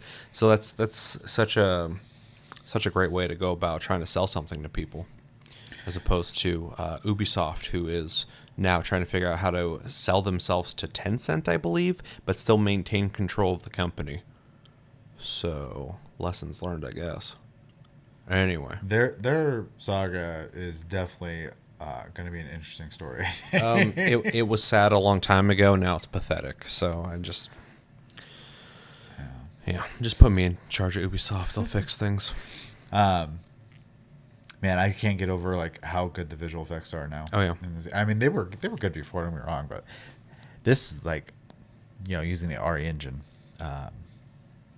game looks fantastic, man. Yeah, it looked great. Now it looks better. Yeah. So yeah, if they can just get the impacts the way like because I can play World anytime because when I'm even still I've done it a million times. So if I clock a monster in the face and that impact and the way they recoil, it feels good every time. Mm-hmm. And if they can capture that still, be playing it for years. Yeah, it'd be a shame if they couldn't. Yeah, that would be such a step backwards. It didn't feel as, and I didn't play a lot because I didn't want to overdo it, and so maybe it does feel like that with bigger monsters. But like the little bit I played in the beta, I was like, that could feel better. Hopefully they address that a little bit. But I also recognized that it wasn't done yet, so I didn't hold it too heavily. So sure, and they're obviously addressing concerns. And like I said before, I'd heard someone bring up that they had made a change to the way the swings. Specifically, there's like a slight pause when you hit. It makes it feel like you're hitting something solid before going through, type of thing. Mm-hmm. Well, the World has that. Yeah, and this didn't. Yeah, interesting. You just swung through very smoothly, and it felt like you weren't hitting anything. Yeah.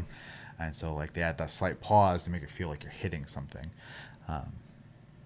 I mean, that's something I complain about a lot in like shooters is like when you shoot enemies in the game and like they don't react to it. Yeah. It doesn't feel good. Yeah, exactly. You're just their health bar goes down, they die, and it's like that's fucking boring. So impact matters, and in Monster Hunter already has great impacts. Like I said, it'd be a step backwards if they didn't have it, but they definitely got to get that fixed because it's such a huge part of the combat. So yeah, no, I like thrive off of it. Like, I don't usually care too much about that kind of stuff in a lot of games, but in Monster Hunter, it feels so good. So I don't want that to go away. But yeah, I'm glad they're listening to feedback. They're making changes, and even when the game comes out, like you can look at this like Monster Hunter World and to Iceborne. The game completely changed when Iceborne came out. Like they completely changed the way everything worked. So for better or worse for some people, obviously. And they're not above it. So March, right? I believe so. Yeah. Soon. Yeah, first quarter. Then. Yep. So that will be the game to play. Oh yeah. So yeah, I should take some time off work or something. I think when World came out, I took vacation for that. Yeah. Because I beat it in like a week. Like 3 days or something like that, I think. I don't remember. Yeah, overall, this is actually pretty informative. I'm glad we watched it. Didn't even really talk about the game too much in the sense of like trying to hype people up, more so just kind of giving me the idea or the thought that they're actually listening and they're actually actively working on making the game better. And I love when devs are transparent and fair with the people they expect to buy their game. So no surprise here, but the devs behind Monster Hunter are just fucking knocking out of the park, and they're awesome. So yep. Anything else?